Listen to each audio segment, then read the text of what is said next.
Romains chapitre 6.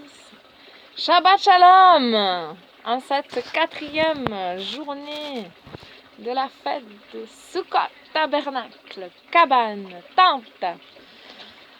Je fais la lecture dans Romains toujours, donc chapitre 6, de 1 à 23. Et le thème, c'est « Nous ne sommes plus esclaves du péché. En effet, celui qui est mort est libéré du péché.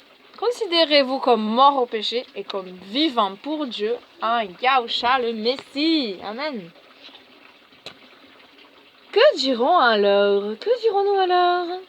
Devons-nous continuer dans le péché afin que la grâce soit plus abondante? Que le ciel nous en garde. Comment, nous qui sommes morts au péché, pourrions-nous vivre encore dans le péché? Ne savez-vous pas que ceux qui ont été immergés dans le Messie Yahusha ont été immergés dans sa mort?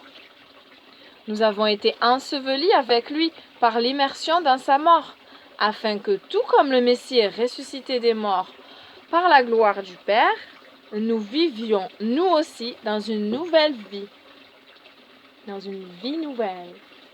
Car si nous avons été unis à lui par une même mort, nous serons également unis à lui par une même résurrection. Nous savons que notre vieil homme a été mis à mort sur le poteau d'exécution avec lui. Amen.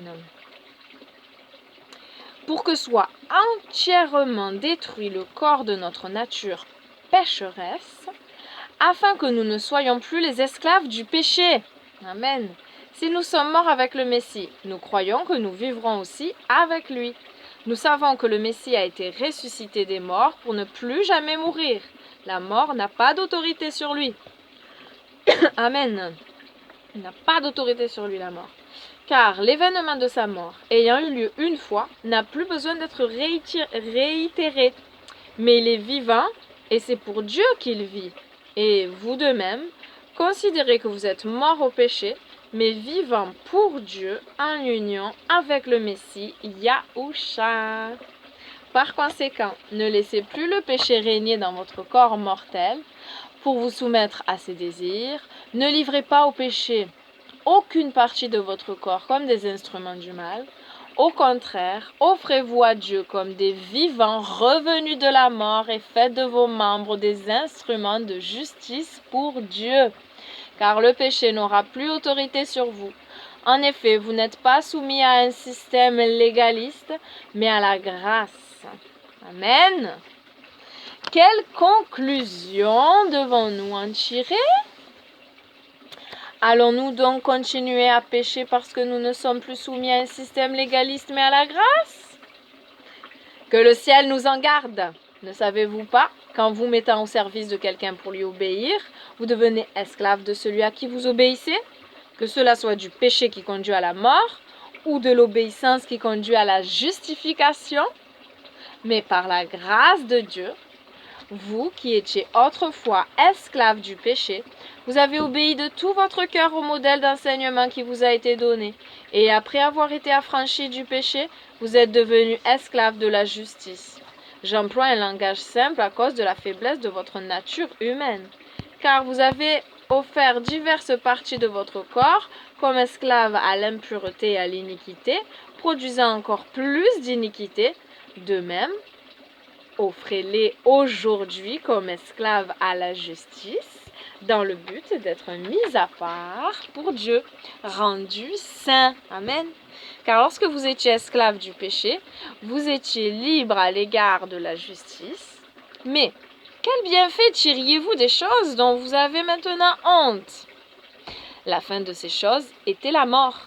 Mais aujourd'hui, étant libérés du péché et devenus esclaves de Dieu, vous recevez les bienfaits qui consistent en la sainteté.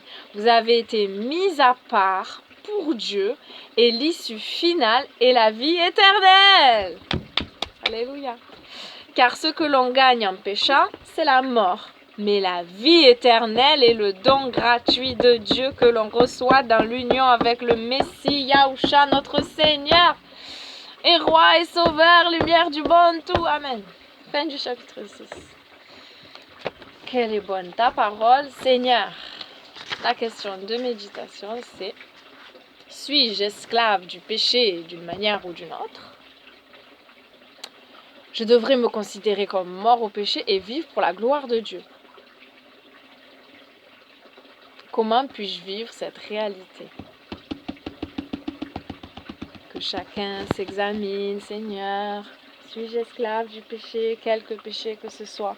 Esclave, ça veut dire incapable de ne pas faire quelque chose. Seigneur, libère tout esclavage. Libère, Seigneur, de nous de tout péché. Qu'on ouvre les yeux, qu'on se rende compte de notre péché.